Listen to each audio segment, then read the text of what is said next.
नमस्कार मित्रांनो, सगळ्यांचे स्वागत माझ्या कॉमन मॅन या यूट्यूब चॅनलवर. मित्रांनो, स्थानिक स्वराज्य संस्था आणि महापालिकांच्या निवडणुका ऑक्टोबर नंतर म्हणजे ऑक्टोबर-नोव्हेंबर या महिन्यात जाहीर होऊ शकतात असं निवडणूक आयोगाने म्हटलेलं आहे. न्यायालयाने देखील लवकरात लवकर निवडणूक घ्याव्यात असं अशा सूचना दिलेल्या आहेत. पण मला आता सध्याची राजकीय परिस्थिती जे काही घडत आहे ती बघितल्यावर असं लक्षात येतं आहे की नाशिकचे महापौर आधीच ठरलेत. केवळ नाशिक नाही तर प्रमुख ज्या महापालिका आहेत, ज्यामध्ये मुंबई आहे, ठाणे आहे, पुणे आहे, हे महापौर देखील ठरले आहेत. आता तुम्ही म्हणाल की असे कसे ठरले? कारण निवडणुकात कळेल की कोण बहुमताने सत्तेवर येऊ शकेल आणि त्यावेळेची ही चर्चा आहे. मग हे आधीच इतक्या आधी कसं काय जाहीर होऊ शकतंय किंवा कसं काय वाटू शकतंय?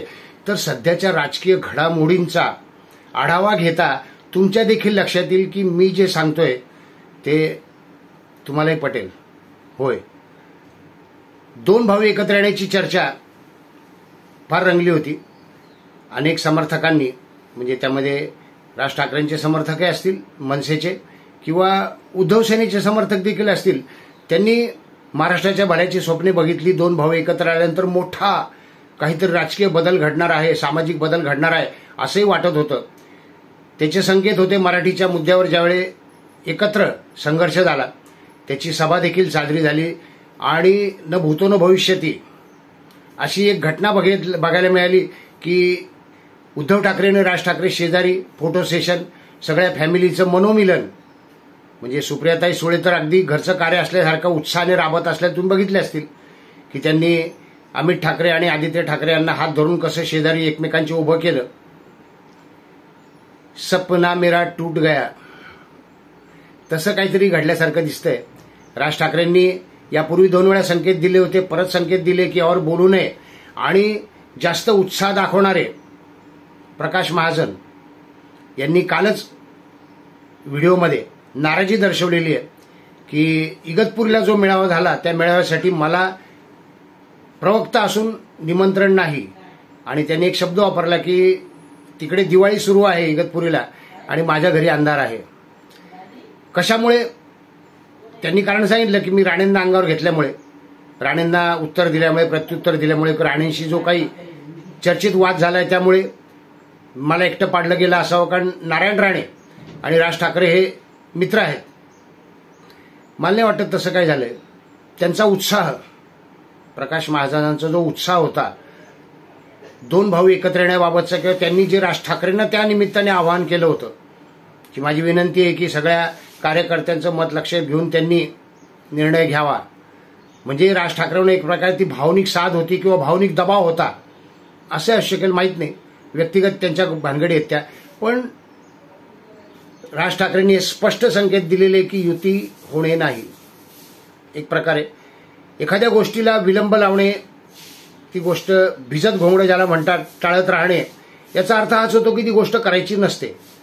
हां, मात्र ती प्रक्रिया आहे, टप्प्याटप्प्याने होईल, मग कार्यकर्त्यांचं मत जाणून घेऊ, हे सगळं चालतं. खरं तर खूप कमी नेते जे कार्यकर्त्यांचं मत जाणून घेतात किंवा कार्यकर्ते जे आपचं तुम्हाला उदाहरण माहिती असेल, प्रत्येक वेळी ते म्हणतात की जनतेचं मत, कार्यकर्त्यांचं मत, आणि शेवटी त्यांचं स्वतःचंच मत लादत असतात.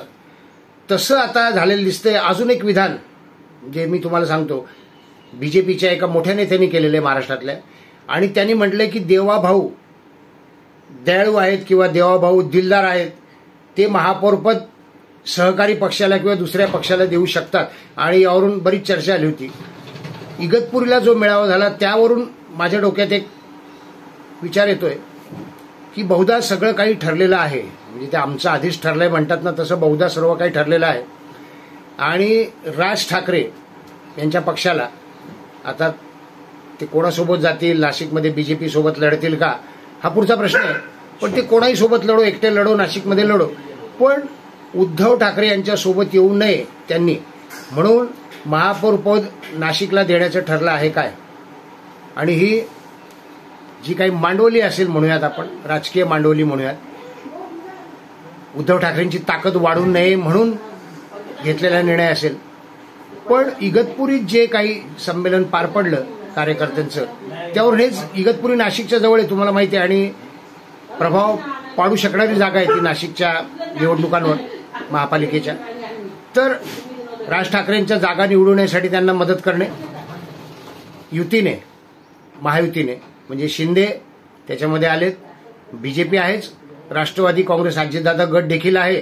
तर नाशिकचं महापौरपद, संपूर्ण सत्ता नाही पण महापौरपद राज ठाकरेंना मिळावं अशी काही यंत्रणा तयार केली जाते किंवा असं वातावरण तयार केलं जातं आहे काय, हा पहिला प्रश्न माझ्या मनातला. दुसरा प्रश्न असा की ठाण्यामध्ये शिवसेना ही म्हणजे एकत्र शिवसेना होती तेव्हापासून आणि फुटल्यानंतर देखील एकनाथ शिंदेचा प्रभाव आहेच. तर एकनाथ शिंदे यांच्या पक्षाला महापौरपद जाईल काय, हां, बहुमत कोणालाही मिळो, एकनाथ शिंदे यांच्या पक्षाला त्या बदल्यात मनसेने तडजोड करायची आणि एकनाथ शिंदेकडे महापौरपद जाऊ द्यायचं. तिसरी पुण्याची आहे. पुण्याच्या बाबतीमध्ये असं आहे काय, माझ्या मनात प्रश्न आहे.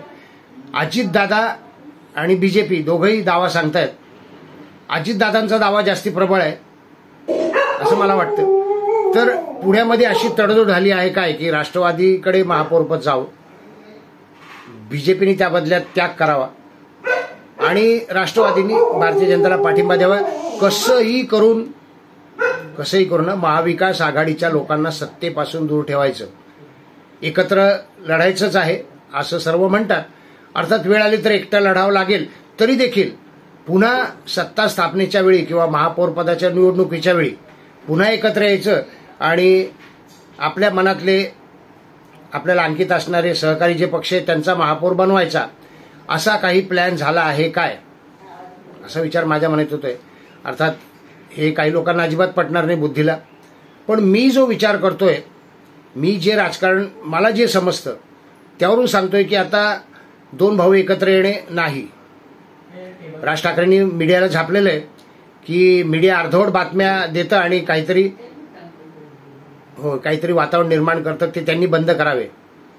याचा अर्थ हाच आहे की एकत्र येण्याबद्दल जे मीडिया बातम्या येत होत्या, अगदी कालचीच बातमी आहे की मीडियावाले म्हणत होते की अनेक मनसैनिकांचं म्हणणं आहे की राज ठाकरेंनी उद्धव ठाकरेंसोबत जावे. अनेक असं म्हणत होते, पण एकाही मनसैनिकाची त्यांना मुलाखत दाखवता आली नाही किंवा तसं खात्रीलायक वृत्त याचा पुरावा दिला आला नाही. म्हणजे ती पण एक नॅरेटिव्ह आहे की मनसैनिकांचा दबाव आहे आणि मनसैनिकांचंच ऐकलं पाहिजे. हे सगळं वातावरण निर्मिती आहे आणि ती कोणाकडून केली जाते तर उद्धव ठाकरे गटाकडून सरळ आहे. कारण सगळ्यात जास्त गरज आता सध्या उद्धव ठाकरेंना आहे राज ठाकरे सोबत येण्याची. राज ठाकरेंना नाही, ते कुठेही सत्तेत नाही आहेत, त्यांनाही माहिती आहे की आपली एक हाती सत्ता येऊ शकत नाही. मग जर युतीच करायची, एकत्रच जायचं, तर ऑलरेडी जो पराभूत होतोय त्या पक्षासोबत का, हा एक व्यवहारी विचार आहे आणि तो बहुतेक राज ठाकरेंनी केला असेल.